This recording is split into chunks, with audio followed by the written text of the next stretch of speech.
समुद्रस्य हिमाद्रश्चैव दक्षिणं वर्षं तद्भारतं नाम भारतीयत्र संतति।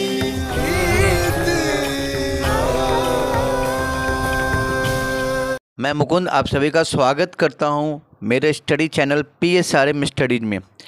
आज के वीडियो में हम लोग बिहार बोर्ड के इंग्लिश की टेक्स्ट बुक रेनबो के second chapter Bharat is my home को हम लोग करने वाले हैं। ये वीडियो इस चैप्टर के सभी पैराग्राफ को लाइन वाइज कवर करने वाला है। हम लोग चैप्टर के हर एक लाइन को अच्छे से समझने वाले हैं और इस चैप्टर में जो भी इम्पॉर्टेंट वर्ड्स हैं उसको हम लोग एक्सप्लेन करते हुए समझने वाले हैं। ये चैप्टर 3 वीडियो में कंप्लीट करेंगे। एक वीडियो में इस चैप्टर के सभी पैराग्राफ को एक्सप्लेन किया जाएगा, दूसरे वीडियो में हम लोग टेक्स्ट बुक के सारे क्वेश्चन आंसर डील करेंगे और तीसरे वीडियो में इस चैप्टर से रिलेटेड जो भी ग्रामर के क्वेश्चन दिए गए हैं डिक्शनरी वाले, रीडिंग सेक्शन और राइटिंग सेक्शन के, हम लोग उसको करेंगे। तो हर चैप्टर को हम लोग 3 से 4 वीडियो में ही कवर करेंगे। और तो हम लोग ना ये चैप्टर देखते हैं, Bharat is my home. Dr. Zakir Hussain. Dr. Zakir Hussain was the 3rd president of India. He followed Dr. Radhakrishnan. Doctor Zakir Hussain जब ना डॉक्टर राधाकृष्णन के रिटायर होने के बाद भारत के राष्ट्रपति बनते हैं तो उन्होंने भारत के राष्ट्रपति बनते समय जो शपथ ली थी, जो शपथ ग्रहण किया था, उस दौरान उनके भाषण के कुछ अंश हम लोग इस चैप्टर में पढ़ने वाले हैं। Let's get some important information about doctor Zakir Hussain. This chapter Bharat is my home is an extract from his this chapter Bharat is my home by Dr. Zakir Hussain is an extract, is a part of the oath-taking speech which he had taken while he was taking oath for the post of President of India. Dr. Zakir Hussain was born on 8 February 1897. His lifespan is given in our textbook from 1897 to 1969. He was born on 8 February 1897. Okay, he was born in Hyderabad. He was one of our greatest freedom fighters as well as an eminent educationist. Doctor Zakir Hussain हमारे भारत के स्वतंत्रता संग्राम के एक प्रमुख स्वतंत्रता सेनानी थे। वह एक बहुत ही सुविख्यात शिक्षा शास्त्री भी थे। Doctor Hussain become the president of India in 1967। Doctor Zakir Hussain 1967 में भारत के राष्ट्रपति बनते हैं। Earlier he had served as the governor of Bihar. राष्ट्रपति बनने से पहले उन्होंने बिहार के राज्यपाल के रूप में अपनी सेवा दी थी। Earlier he had served as the governor of Bihar. Bharat is my home is an extract from the speech he gave in 1967 after taking the oath as a president. Bharat is my home ये part उनके उस भाषण का अंश है जो 1967 में उन्होंने राष्ट्रपति बनने के बाद एक इंटरव्यू में दिया था, एक भाषण में दिया था। In his first speech as the President of India, Dr. Zakir Hussain pledges himself to the service of the totalities of India's culture. अपने पहले ही भाषण में डॉक्टर हुसैन ने भारतीय संस्कृति की संपूर्णता की सेवा करने की सौगंध खाई थी, शपथ ली थी। अपने पहले ही भाषण में डॉक्टर जाकिर हुसैन ने भारत की संस्कृति की संपूर्णता और विशालता की सेवा करने की शपथ ली थी। हम लोग ना अब इस चैप्टर को पैराग्राफ वाइज शुरू करते हैं। पहला paragraph, I must confess that I am overwhelmed by the trust my people have placed in me by electing me to the highest office in the land. Confess का मतलब होता है स्वीकार करना और ओवरवेल्म का मतलब होता है बहुत ज़्यादा खुश होना, हार्दिक खुशी। तो डॉक्टर जाकिर हुसैन ये कहते हैं कि मैं इस बात को स्वीकार करता हूँ कि मैं आज बहुत खुश हूँ, गदगद हूँ मैं आज कि मैं जिस देश में रहता हूँ उस देश के लोगों ने मुझे इस देश के सर्वोच्च पद के लिए मुझे चुना है। I must confess that I am overwhelmed by the trust my people have placed in me by electing me to the highest office in the land. राष्ट्रपति का पद हमारे देश का सर्वोच्च पद होता है, तो हमारे देश का हाईएस्ट ऑफिस राष्ट्रपति का ऑफिस होगा। Dr. Radhakrishnan brought to the presidency a mental equipment, a degree of erudition and a wealth of experience rarely to be found anywhere. Doctor Zakir Hussain से पहले जो राष्ट्रपति थे डॉक्टर राधाकृष्णन, उनके बारे में डॉक्टर जाकिर हुसैन कहते हैं कि डॉक्टर राधाकृष्णन ने राष्ट्रपति पद के लिए, राष्ट्रपति का जो पद है उसे एक बौद्धिक उपकरण दिया। राष्ट्रपति का पद एक बौद्धिक अनिवार्यता को ही मिलनी चाहिए। डॉक्टर राधाकृष्णन को हम लोग एक शिक्षा शास्त्री, एक बहुत ही विद्वान के रूप, महान विद्वान के रूप में जानते हैं। एरियोडाइट का मतलब होता है विद्वान और एरियोडिशन मीन्स विद्वता। तो doctor Radhakrishnan was a degree of erudition and a wealth of experience really to be found. Doctor Radhakrishnan के पास जो बौद्धिक स्तर है उनका, जो उनके पास ज्ञान है, जो उनके पास अनुभव है, वो अनुभव बहुत ही दुर्लभ है, जो हर जगह उपलब्ध नहीं होते हैं। डॉक्टर राधाकृष्णन ने राष्ट्रपति के इस पद को एक बौद्धिक उपकरण दिया। उन्होंने विद्वता की एक ऐसी उपलब्धि, विद्वता और अनुभव दिया। राष्ट्रपति पद को विद्वता और वो अनुभव दिया जो हर जगह नहीं मिलते हैं, जो बहुत ही दुर्लभ है। During a lifetime devoted to the pursuit of knowledge and truth, he has done more than probably any other man to bring out and explain Indian philosophical thought and oneness of all true spiritual values. Doctor Radhakrishnan ने ना जीवन भर अपनी सेवा के दौरान उन्होंने भारत का जो दर्शन है, भारतीय दर्शन है, भारत के जो आध्यात्मिक मूल्य है, डॉक्टर राधाकृष्णन ने भारतीय दर्शन, भारत के मूल्य, भारत के जो आध्यात्मिक मूल्य है, उसकी जो अखंडता है, उसकी जो एकता है, उसकी उन्होंने व्याख्या की। He has never lost his faith in essential humanity of man and he himself has never ceased to champion the right of all men to live in dignity with justice. Doctor Radhakrishnan हमेशा मानवता के प्रति जो उनके विचार थे उस पे वो अडिग रहे, उस पे वो अटल रहे। So he has never lost his faith in essential humanity. मानवता में उन्होंने अपना विश्वास कभी नहीं खोया। साथ ही साथ वो लोगों में समानता और अधिकार के सच्चे समर्थक थे और ये जो उनका दृढ़ता था वो कभी खत्म नहीं हुआ। मानवीयता और आस्था उनकी अडिग रही है। हमेशा वो लोगों को सम्मान देने और अधिकार देने में बिलीव करते थे, विश्वास करते थे। I can assure you that I entered this office in a spirit of prayerful humility and total dedication. मैं आप सभी को विश्वास दिलाता हूं कि मैं राष्ट्रपति के इस पद को स्वीकार कर रहा हूं बहुत ही विनम्रता के साथ और बहुत ही समर्पण की भावना के साथ मैं इस पद को स्वीकार कर रहा हूं। अश्योर मतलब होता है किसी को विश्वास दिलाना, उम्मीद दिलाना, ठीक है ना। ह्यूमिलिटी का मतलब होता है विनम्रता और डेडिकेशन का मतलब समर्पण।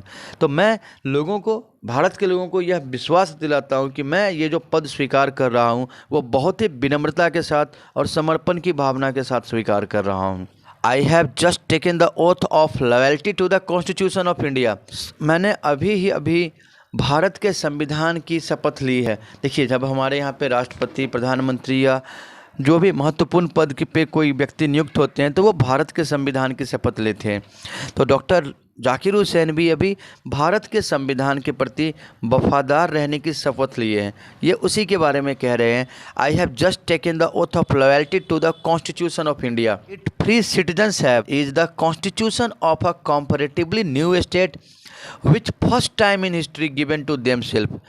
देखिए, ये भारत का जो संविधान है जिसकी मैंने अभी भारत के संविधान के प्रति निष्ठा की शपथ ली है, यह तुलनात्मक तौर पे एक नए राज्य का संविधान है, लेकिन यहाँ के लोग काफ़ी पुराने हैं, ठीक है। सो यहाँ पे हम क्या देख रहे हैं कि मैंने अभी भारतीय संविधान के प्रति वफादारी की शपथ ली है। यह जो संविधान है ना, एक नए राज्य का संविधान है और इस देश के, इस राज्य के स्वतंत्र नागरिक ने अपने इतिहास में पहली बार संविधान को अपनाया है, पहली बार संविधान को लागू किया है। It is the young state of an ancient people who through the long millennia and through cooperation of diverse ethnic elements have striven to realize timeless absolute values in their own peculiar way. It is the young state of an ancient people. यह एक नया राज्य है। देखिए, भारत का संविधान अभी बन के तैयार हुआ है। 1947 में देश आज़ाद हुआ है। 1967 में राष्ट्रपति पद के लिए शपथ ले रहे हैं। तो एक स्वतंत्र भारत के रूप में हम देखते हैं तो भारत 20 साल ही पुराना राज्य है, ठीक है ना। तो देश के तौर पे एक कानूनी रूप से एक औपचारिक रूप से भारत एक नए राज्य है, लेकिन यहाँ के रहने वाले लोग जो हैं, यहाँ की सभ्यता दुनिया की सबसे पुरानी सभ्यता में से एक है। सिंधु घाटी सभ्यता जो लगभग 5000 वर्ष पूर्व विकसित हुई थी, दुनिया की प्राचीनतम सभ्यता है। It was one of the most ancient civilizations of the world. तो ये यही कह रहे हैं कि भारत औपचारिक रूप से एक नया राज्य हो सकता है, लेकिन यहाँ के लोग काफ़ी पुराने हैं। So it is an state, it is the young state of an ancient people. ठीक है, हम लोग ये समझ गए हैं, young state of ancient people. जो ये लोग जो इकट्ठे हुए through the long millennia and through cooperation of diverse ethnic elements have striven to realize timeless absolute values in their own peculiar way. यह उन प्राचीन लोगों का, पुराने लोगों का नया राज्य है जिन्होंने हजारों सालों तक अलग अलग जातियों के, विभिन्न जातियों के सहयोग के द्वारा एक अलग तरीके से, एक विभिन्न तरीके से जो अस्थाई मूल्य हैं, जो परमानेंट मूल्य हैं, जो एब्सोल्यूट वैल्यूज हैं, जो अस्थाई मूल्य हैं, उनको उन्होंने प्राप्त करने की कोशिश की है, उनको पाने की कोशिश की है। I pledge myself to the service of those values. और मैं कसम खाता हूँ, मैं शपथ लेता हूँ कि मैं भी उन मूल्यों की सेवा करूँगा, उन मूल्यों का पालन करूँगा। For though some concrete realization of a value may be become inadequate with the change of circumstances, the value remains eternally valid and presses for newer and fresher realization. ऐसा हो सकता है कि परिस्थिति बदलने के कारण, परिस्थितियों में परिवर्तन के कारण ये जो मूल्यों की बात वो कर रहे हैं, इन मूल्यों की प्राप्ति पूरी तरीके से ना हो सके, फिर भी ये मूल्य हमेशा वैलिड रहेंगे, वैध रहेंगे, प्रासंगिक रहेंगे। और इन मूल्यों के लिए हमेशा नए प्रयास की आवश्यकता होगी। इन मूल्यों के प्राप्ति के लिए नए प्रयासों को प्रोत्साहित किया जाना चाहिए। The past is not dead and static, it is alive and dynamic and is involved in determining the quality of our present and the prospect of our future. अतीत मरा हुआ और स्थिर नहीं होता है, अतीत मृत और स्थिर नहीं होता है। It is alive and dynamic, यह जिंदा होता है, यह गतिशील होता है। और भविष्य की जो विशेषता है वो निर्भर करता है अभी वर्तमान की विशेषता पे। वर्तमान की विशेषता ही भविष्य की विशेषता को निर्धारित करता है। अतीत मृत नहीं है, अतीत स्थिर नहीं है, वह एक जीवित और गतिशील अवधारणा है। हमारे वर्तमान की विशेषता, हमारे वर्तमान की क्वालिटी ही भविष्य की क्वालिटी का निर्धारण करता है। भविष्य की क्वालिटी को डिसाइड करने में वर्तमान की क्वालिटी बहुत ही इंपॉर्टेंट है। The process of its constant renewal is indeed the process of growth and national culture and national character। देखिए, ये जो हमारे पास्ट को रिन्यू करने का जो प्रोसेस है, ये जो अतीत के नवीनीकरण की प्रक्रिया है, पास्ट को नया करने की प्रक्रिया है, यह वास्तव में हमारे नेशनल कल्चर, राष्ट्रीय संस्कृति और राष्ट्रीय गुणों और राष्ट्रीय संस्कृति के विकास की ही प्रक्रिया है। It is the business of education, as I see, to minister the constant renewal। और यह शिक्षा का काम है कि ये जो नवीनीकरण की प्रक्रिया है, ये जो अतीत के मूल्यों के नवीनीकरण की प्रक्रिया है, ये चलते रहना चाहिए। एजुकेशन ऐसा हो जो इसको एडमिनिस्टर कर सके, निर्धारित कर सके, इसके नवीनीकरण में ध्यान दे सके। And I may be forgiven the presumption that my choice to this high office has mainly, if not entirely, been made an account of my long association with the education of my people। और ये कह रहे हैं कि मैं माफ़ी चाहता हूँ कि मैं इस बात को कह रहा हूँ कि मेरा इस उच्च पद के लिए, राष्ट्रपति के पद के लिए जो चयन हुआ है, तो उसमें कहीं ना कहीं मेरा लंबे समय तक देश के लोगों की शिक्षा में योगदान देना भी एक कारण हो सकता है। I may be forgiven the presumption that my choice to this high office has mainly, if not entirely, been made on account of my long association with education of my people। मुझे माफ़ किया जाना चाहिए, मैं माफ़ी मांगता हूँ, लेकिन मुझे ऐसा लगता है कि मैं अगर राष्ट्रपति पद के लिए चुना गया हूँ तो उसमें कहीं ना कहीं देश की लोगों की शिक्षा में जो मैंने योगदान दिया है उसका अगर पूरा नहीं तो आंशिक तौर पे ज़रूर योगदान है। I maintain that education is a prime instrument of national purpose and that quality of education is inescapably involved in the quality of the nation। मेरा ये मानना है कि शिक्षा राष्ट्र के उद्देश्यों के प्राप्ति में बहुत प्रमुख साधन है और शिक्षा की गुणवत्ता ही देश की गुणवत्ता को मजबूत बनाती है। शिक्षा की गुणवत्ता पे ही, एजुकेशन की क्वालिटी पे ही कंट्री की क्वालिटी डिपेंड करती है। I therefore pledge myself to the loyalty of our past culture from wheresoever it may have come and by whomsoever it may have been contributed. मैं अपने अतीत की संस्कृति के प्रति वफादार रहने की शपथ लेता हूँ। मैं अपने अतीत और संस्कृति के प्रति वफादार रहने की शपथ लेता हूँ। ये संस्कृति चाहे जहाँ से भी विकसित हुई हो, जहाँ से भी आई हो और जिस किसी ने भी इस संस्कृति को पूर्ण बनाने में, विकसित करने में योगदान दिया हो। I pledge myself to the service of the totality to my country's culture.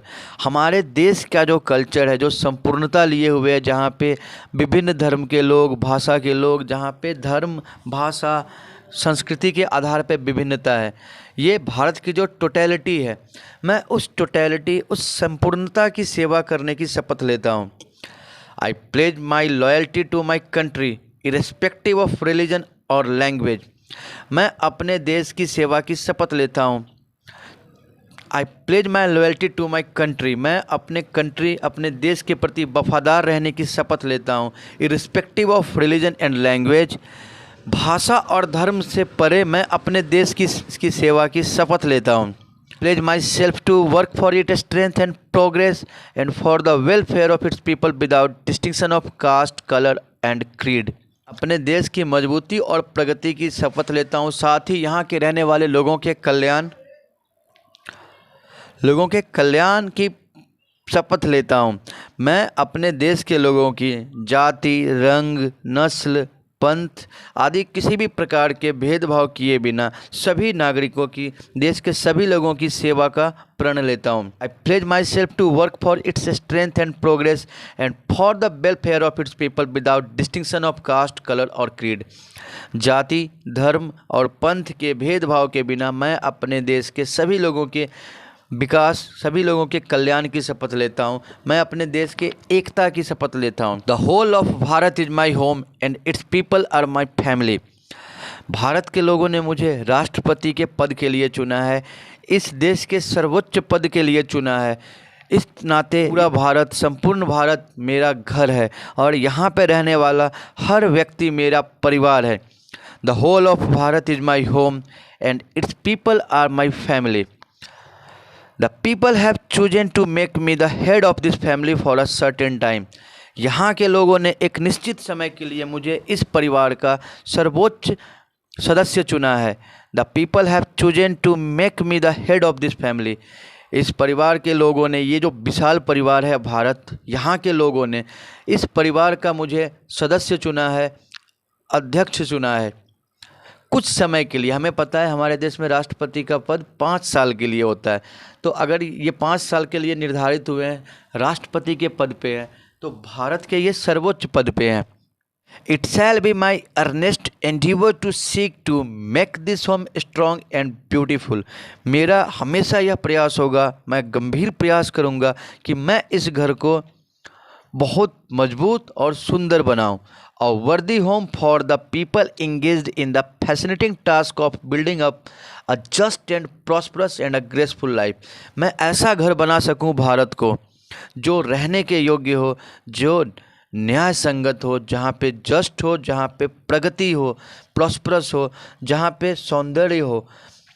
एक सुंदर घर, एक प्रगतिशील घर, एक न्यायप्रिय घर बना सकूं मैं भारत को। The family is big and is constantly growing at a rather inconveniently fast pace. यह परिवार काफ़ी बड़ा परिवार है और यह परिवार काफ़ी तेज़ी से बढ़ रहा है, कन्वीनियंट रेट पे बढ़ रहा है, असुविधाजनक गति के साथ यह परिवार बढ़ता जा रहा है। We shall one of us have to participate unsparingly in building its new life, each in his own way. यह परिवार बहुत बड़ा है, यह परिवार बढ़ता जा रहा है, अतः हम सभी को अपने ढंग से इस परिवार के नए निर्माण में, इस परिवार को मजबूत बनाने में हम सभी को योगदान देना होगा। We shall each one of us have to participate unsparingly in building its new life, each in his own way. हर नागरिक को, हर भारतवासी को अपने तरीके से इस घर को नया बनाने में, बेहतर बनाने में योगदान देना होगा। For sheer size, the task ahead of us are so demanding that no one can afford to sit back and just watch or let frustration become endemic in our country. हमारे सामने इतना बड़ा काम है कि हम में से कोई भी आराम से बैठ नहीं सकता, आराम से बैठ के भारत की ऐसी हालत को नहीं देख सकता है। नहीं तो पूरे देश में निराशा फैल जाएगी, निराशा एक महामारी की तरह फैल जाएगी और हम लोग इसे होते हुए नहीं देख सकते हैं, अफोर्ड नहीं कर सकते हैं। For sheer size, the task ahead of us are so demanding. हमारे सामने इतना महत्वपूर्ण काम है कि that no one can afford to sit back, कि हम में से कोई भी खाली नहीं बैठ सकता है। And just watch or let frustration become endemic in our country. हम में से कोई भी खाली बैठ के, सिर्फ बैठ के देख नहीं सकता है। हम में से कोई भी देश में निराशा का माहौल नहीं बनने दे सकता है। Situation demands of us work, work and more work. परिस्थिति हमसे मांग करती है कि हम सभी लोग काम करें और अधिक काम करें, जितना ज़्यादा हो सकता है उतना काम करें। Silent and sincere work, solid and steady reconstruction of the whole material and a cultural life of our people. हम लोग शांतिपूर्वक और निरंतरता के साथ इस काम को करते रहें। हम लोग अपने लोगों के भौतिक और सांस्कृतिक जीवन के दृढ़ निर्माण के लिए हमें गंभीरतापूर्वक निरंतर काम करना है और हम लोगों को ये काम करना होगा। This work, as I see it, has two aspects, one self and work for the society around. ये जो काम है भारत के नवीनीकरण के, भारत के पुनर्निर्माण का, यह जो काम है, इसके दो पहलू हैं, दो पक्ष हैं। एक स्वयं के लिए काम करना और दूसरा समाज के लिए काम करना। व्यक्तिगत उद्देश्य और सामाजिक उद्देश्य, they are mutually fruitful aspects of work. और ये दोनों पारस्परिक रूप से परिणामदायक हैं, लाभदायक हैं और ये दोनों काम आपस में लाभदायक हैं, पारस्परिक रूप से जुड़े हुए हैं।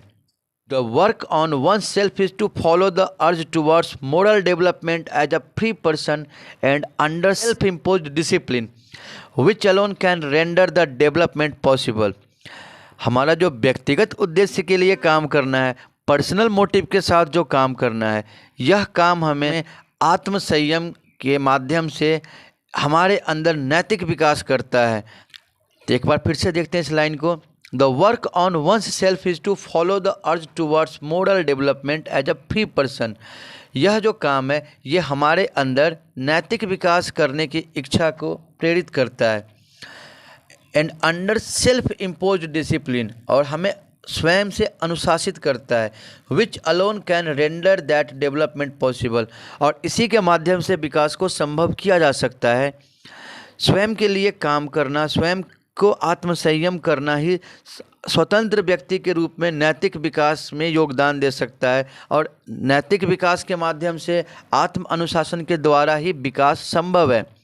It's and product is a free moral personality, और इसका जो परिणाम है, हमारे इस आत्म अनुशासन नैतिक विकास का जो परिणाम है, एंड प्रोडक्ट है, वो है product is a free moral personality. इसका जो अंतिम परिणाम होगा वह नैतिक व्यक्तित्व की प्राप्ति होगा, एक स्वतंत्र और नैतिक व्यक्तित्व की प्राप्ति है।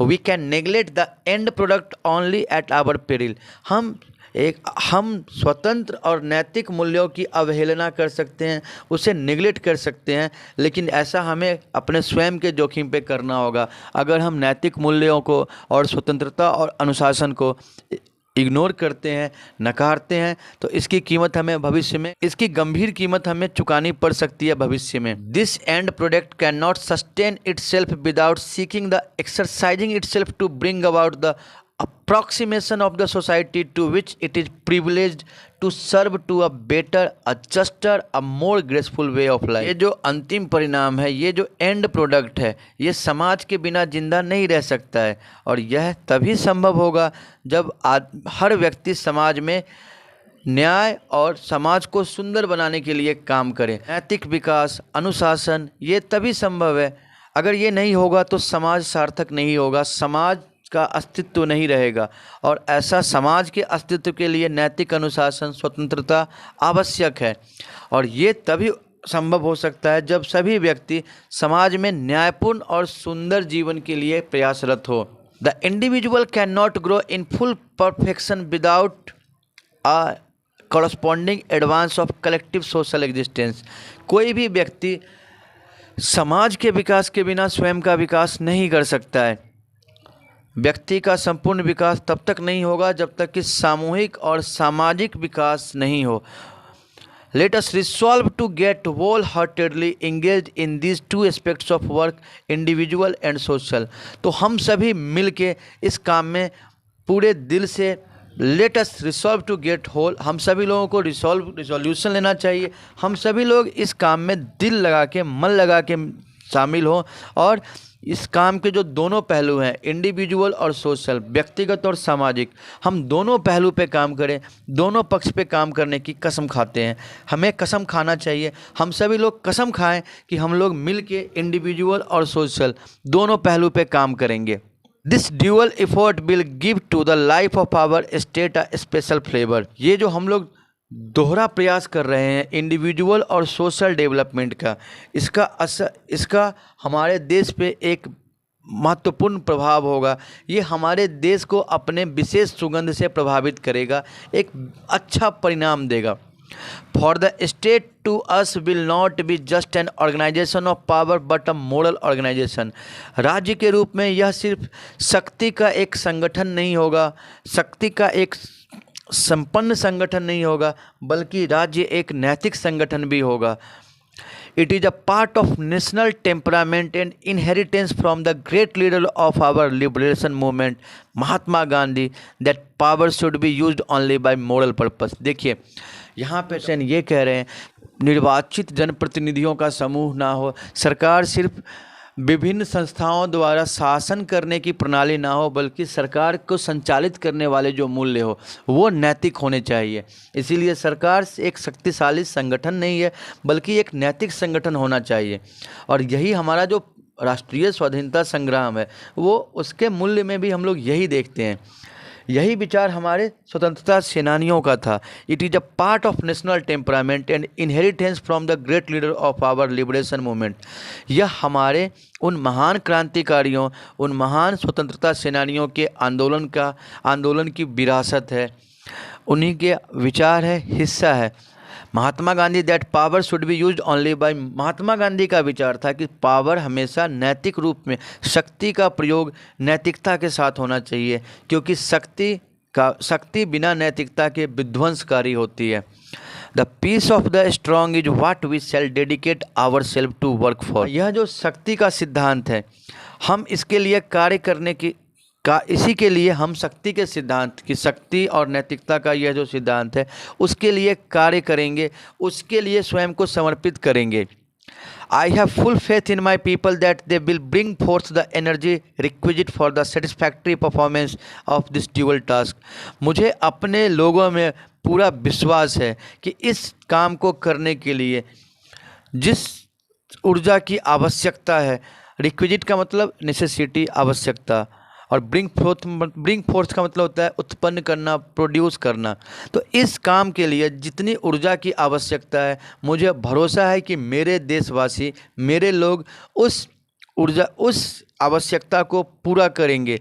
मुझे अपने लोगों पे पूरा भरोसा है कि वो इस दोहरे काम को संतोषजनक ढंग से करने के लिए, अच्छे तरीके से करने के लिए जो ऊर्जा चाहिए, जो एनर्जी रिक्विजिट है, उसको वो कलेक्ट करेंगे। My privilege to contribute share to this enchanting enterprise. और यह शानदार कार्य में अपना योगदान देने में मुझे गर्व की अनुभूति होगी, मैं गर्व महसूस करूँगा। तो हम लोगों ने आज के इस वीडियो में भारत इज़ माई होम के सभी पैराग्राफ के हर लाइन का हिंदी अनुवाद किया है, उसकी व्याख्या की है और जो कठिन शब्द थे उसके अर्थ को समझा है। मैं आशा करता हूं कि इस वीडियो को देखने के बाद आप इस चैप्टर को बहुत अच्छी तरीके से समझ गए होंगे हम लोग इसके अगले वीडियो में, इस चैप्टर का जो अगला वीडियो होगा वो इस चैप्टर के शॉर्ट आंसर और लॉन्ग आंसर क्वेश्चन के लिए होंगे। और लास्ट वीडियो हम लोग reading section, word study, word formation, grammar section और जो फ्रेज हैं उनको कंप्लीट करने के लिए करेंगे। तो अगर आपको ये वीडियो पसंद आया तो आप प्लीज़ हमारे चैनल को लाइक